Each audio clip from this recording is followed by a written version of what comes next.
Production possibility curve, हम production possibility curve के बारे में डिस्कस कर रहे थे आज। उत्पादन संभावना वक्र जो होता है, एक अर्थव्यवस्था में जो प्रोडक्शन के जो फैक्टर ऑफ प्रोडक्शन होते हैं उनका यूज़ करके हम किन्हीं दो वस्तुओं का उत्पादन करते हैं। जैसे हम यहाँ OY अक्ष पर ले रहे हैं बंदूक और OX अक्ष पर ले रहे हैं हम मक्खन। तो दोनों साधनों का उत्पादन करने के लिए जो हमारे पास लिमिटेड है फैक्टर ऑफ प्रोडक्शन, भूमि, पूंजी, श्रम, साहस और संगठन, उन सभी को मिलाकर हम दो वस्तुओं का उत्पादन करते हैं। अब यहाँ गौर करने वाली बात यह है कि उत्पादन संभावना वक्र उन विभिन्न संयोगों को भी दर्शाता है कि जैसे मान लीजिए A संयोग, B संयोग, C, D, E। OX अक्ष पर हम इस चित्र में ले रहे हैं मक्खन, OY अक्ष पर हम बंदूकों की मात्रा का प्रोडक्शन कर रहे हैं। यदि सारे के सारे उत्पादन के साधन हम बंदूकों का प्रोडक्शन करने के लिए लगाएंगे तो एक उत्पादनकर्ता A संयोग पर रहेगा, और यदि युद्ध की स्थिति नहीं है या बंदूकों की आवश्यकता नहीं है, मान लीजिए मक्खन का प्रोडक्शन ज़्यादा करना है, तो वो E उसको चुनेगा। कहने का तात्पर्य ये है कि यदि हम यदि हम किसी एक वस्तु का या किसी एक चीज़ का उत्पादन ज़्यादा बढ़ाना चाह रहे हैं तो दूसरी वस्तु का जो प्रोडक्शन है वो हमको कम करना पड़ता है। और इसीलिए उत्पादन संभावना जो वक्र है वो विभिन्न संयोगों को बताता है। और यहाँ ये भी स्पष्ट है कि यदि मान लीजिए अर्थव्यवस्था में युद्ध की स्थिति है या कोई संकट की स्थिति है, किसी दूसरे कंट्री ने अटैक कर दिया, तो सारे जो प्रोडक्शन और फैक्टर ऑफ प्रोडक्शन है वो हमारे बंदूकों का उत्पादन करेंगे, क्योंकि बंदूकों की जो डिमांड है वो अचानक से बढ़ जाएगी और उसकी सप्लाई करने के लिए इसका प्रोडक्शन करना पड़ेगा। और यदि शांति है, अर्थव्यवस्था में कोई प्रॉब्लम नहीं है, तो हो सकता है मक्खन के प्रोडक्शन में हम सारी चीज़ों का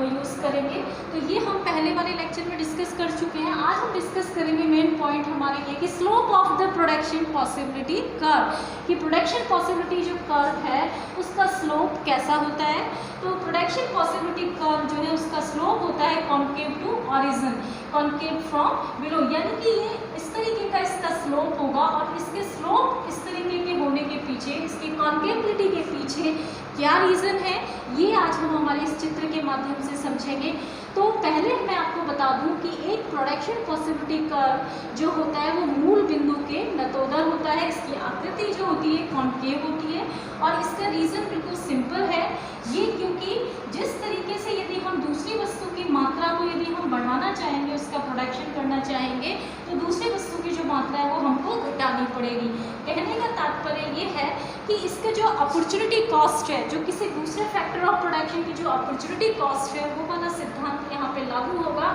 यानी कि दुर्लभता। इसकी कॉन्केविटी के पीछे जो रीज़न है वो क्या है, दुर्लभता, क्योंकि फैक्टर ऑफ प्रोडक्शन हमारे पास दुर्लभ है। और जब हम अपॉर्चुनिटी कॉस्ट के बारे में पढ़ते हैं, अवसर लागत के बारे में पढ़ते हैं, तो हम ये बताते हैं कि एक वस्तु या एक किसी संसाधन के लिए हम किसी दूसरी वस्तु का जो त्याग करते हैं, जो त्यागी जाने वाली जो मात्रा होती है, जो त्याग किया जाता है, जो परित्याग किया जाता है, उसको हम कहते हैं अपॉर्चुनिटी कॉस्ट, अवसर लागत। तो ये अवसर लागत, अपॉर्चुनिटी कॉस्ट और इसकी जो दुर्लभता है, जो स्कैरिसिटी है फैक्टर ऑफ प्रोडक्शन की, इसकी वजह से जो प्रोडक्शन पॉसिबिलिटी कर्व है वो हमारा कॉन्केव फ्रॉम बिलो होता है, कॉन्केव टू ऑरिजिन होता है। और इसकी जो नतोदरता है उसके पीछे हम मेन रीज़न देंगे, अपॉर्चुनिटी कॉस्ट को देंगे और स्कैरिसिटी को देंगे, दुर्लभता को देंगे। इसके पीछे यही सिद्धांत काम करता है। अवसर लागत को हम बहुत अच्छे से ये समझ सकते हैं। मान लीजिए कोई भी उत्पादन का साधन है, चाहे वो भूमि हो, पूंजी हो, श्रम हो, साहस हो या संगठन हो। मान लीजिए उसकी जो अवसर लागत है, किसी व्यक्ति को, किसी श्रमिक को, वो इतना कार्यकुशल है कि उसको हमें 10,000 रुपये सैलरी देनी चाहिए, लेकिन वो फिर भी 5,000 रुपये में काम करना पसंद कर रहा है, क्योंकि उसे कहीं रोजगार नहीं मिल रहा है। लेकिन यदि उसको उसकी क्षमता के अकॉर्डिंग उसके पूरे वर्किंग एफिशिएंसी को देखा जाए तो हमें उसको 10,000 रुपये देने चाहिए, और वो काम कर रहा है 5,000 रुपीज़ में। इतने उसकी जो 5,000 रुपीज़ पे वो अपना समझौता कर रहा है, जो अपना त्याग कर रहा है वो 5,000 रुपये, उसको हम कहेंगे अपॉर्चुनिटी कॉस्ट, अवसर लागत की। उसकी जो त्यागी जाने वाली मात्रा है, उस मात्रा के आधार पर ही हम ये डिसाइड करते हैं, उसकी अवसर लागत के आधार पर, कि उसको काम ज़्यादा मिलना चाहिए था, लेकिन वो बहुत कम पैसों में, बहुत कम उसमें अपना सेक्रीफाइस करके काम कर रहा है, उसको हम त्यागी जाने वाली मात्रा को अवसर लागत कहते हैं। यही कॉन्केव टू ऑरिजिनिटी जो इसका है, कि बिलो लाइन की जा रहा है, इसके पीछे रीज़न दुर्लभता है किसी भी उत्पादन के साधन की, उसकी अवसर लागत है। अब हम डिसाइड करेंगे कि एक प्रोडक्शन पॉसिबिलिटी का क्या ऊपर की ओर शिफ्ट हो सकता है या इनिशियल प्रोडक्शन पॉसिबिलिटी का दूसरी तरफ की ओर भी गति कर सकता है, राइट। वो ऊपर की ओर शिफ्ट होगा। उसके पीछे भी दो रीज़न है, बहुत इंपॉर्टेंट रीज़न है, क्योंकि हम किसी भी देश की अर्थव्यवस्था में देखते हैं चेंजेस आते हैं, न्यू इनोवेटिव आइडियाज़ आते हैं, कोई भी इनोवेशन आता है, कोई भी टेक्नोलॉजी चेंज होती है। तो जब कभी भी कोई नया आइडिया आता है, कोई नई मशीन लॉन्च होगी, कोई नई टेक्नोलॉजी मार्केट में आएगी, उसकी वजह से, उस टेक्नोलॉजी की वजह से, यदि उस इनोवेटिव उस खोज की वजह से यदि प्रोडक्शन जो है, उत्पादकता जो है वो यदि बढ़ती है और उत्पादन के जो साधन हैं उनको लगाने से यदि उत्पादन में, उत्पादकता में वृद्धि हो रही है, तो it may be possible production possibility curve जो है वो ऊपर की ओर शिफ्ट हो जाएगा। तो first reason production possibility curve का ऊपर की ओर खिसकने का फर्स्ट रीज़न क्या है कि कोई भी नया तकनीकी अनुसंधान, कोई भी नई मशीनरी, कोई भी नया इनोवेटिव आइडिया जिसकी वजह से फैक्टर ऑफ प्रोडक्शन का यूज़ करके यदि एक उत्पादनकर्ता अपने उत्पादन को बढ़ा रहा है, तो प्रोडक्शन पॉसिबिलिटी कर्व, जो कि आप डायग्राम में देख सकते हैं, इनिशियल प्रोडक्शन पॉसिबिलिटी कर्व हमारा AF है। टेक्नोलॉजी चेंज होने की वजह से या उत्पादनकर्ता के किसी ऐसी नई तकनीक लॉन्च होने से, अनुसंधान की वजह से उत्पादकता में वृद्धि हुई, तो प्रोडक्शन पॉसिबिलिटी कर्व AF से शिफ्ट होकर AFF हो जाएगा। दूसरा रीज़न हम ये भी एक देखते हैं कि प्रोडक्शन पॉसिबिलिटी कर्व में यदि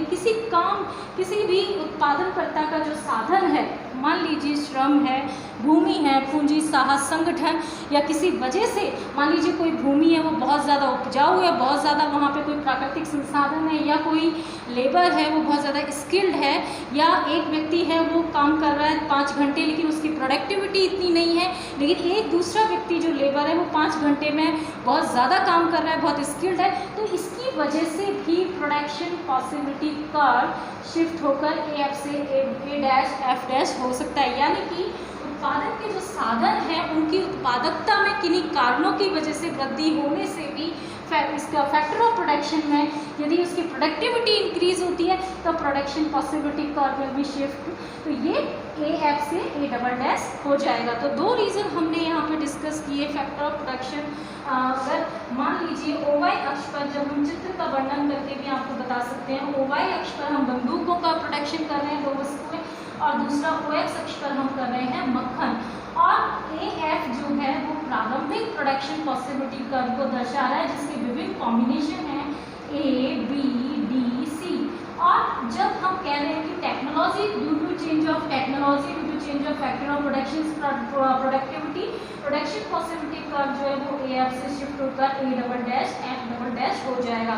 तो उत्पादन संभावना वक्र, जब हम उत्पादन संभावना वक्र का डिस्कशन करते हैं इकोनॉमिक्स में, जब हम इसको पढ़ते हैं, तो जो अर्थव्यवस्था, किसी भी देश की इकोनॉमी की जो मूलभूत प्रॉब्लम्स होती हैं, क्या उत्पादन किया जाए, कितना उत्पादन किया जाए और किसके लिए उत्पादन किया जाए और कैसे किया जाए, तो ये जो सारी प्रॉब्लम्स हैं, क्या, कैसे,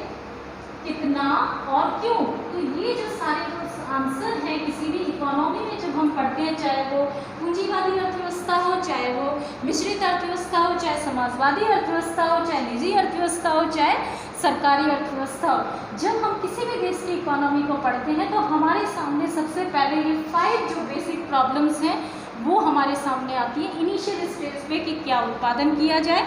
कैसे उत्पादन किया जाए, कितना प्रोडक्शन किया जाए और क्यों प्रोडक्शन किया जाए, किस चीज़ पे ज़्यादा जोर दिया जाए। तो ये जो सारे जो प्रॉब्लम्स हैं, इन प्रॉब्लम्स का मोस्टली जो सोल्यूशन है हम इकोनॉमिक्स सेक्टर में फैक्टर, इसको जब हम पढ़ते हैं प्रोडक्शन पॉसिबिलिटी कर्व, तो इसके माध्यम से हम ये जो मूलभूत समस्याएं हैं किसी भी देश की अर्थव्यवस्था की, इनका हम समाधान निकाल सकते हैं। फॉर एग्जाम्पल, अभी हम इसी चित्र के माध्यम से आपको बताएं, यदि किसी देश में युद्ध की स्थिति है, यदि वहाँ युद्ध छिड़ गया है तो वो बंदूकों का प्रोडक्शन ज़्यादा करेंगे, और यदि शांतिपूर्ण स्थिति है तो वो मक्खन का प्रोडक्शन ज़्यादा करेंगे। तो कहने का तात्पर्य ये है कि उत्पादन संभावना वक्र के माध्यम से हम अर्थव्यवस्था की इन 5-6 जो मूलभूत समस्याएं हैं, क्या उत्पादन करें, कैसे उत्पादन करें, कितना करें और क्यों करें, इन सभी समस्याओं का जो समाधान है वो हमें उत्पादन संभावना वक्र के माध्यम से समझने को मिलता है कि हमारा जो फैक्टर ऑफ प्रोडक्शन है, किसी देश के जो प्राकृतिक संसाधन है उसके पास पे जो उत्पादन के साधन मौजूद हैं उनके आधार पर उसे क्या उत्पादन करना चाहिए, इस चीज़ का उत्पादन करना चाहिए, इन सभी की आंसर हमको इस प्रोडक्शन पॉसिबिलिटी कर्व का एनालिसिस करने से प्राप्त हो जाता है।